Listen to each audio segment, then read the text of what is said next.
for 100 pesos. Unsay English sa iring? Cat.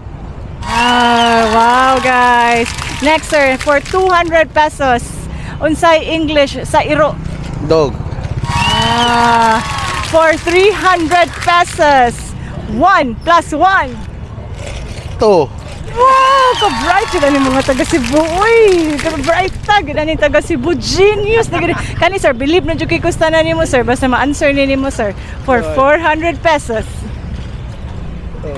2 plus 2. 4. Wow! Wow! Amazing! Sir, dili ka genius, sir. Sir, dili ka genius, sir. Okay, for the final round, unsay tingog sa hulmigas? Kanaw.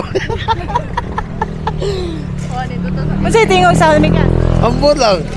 Wala ka ba? Wala ko kadungog man.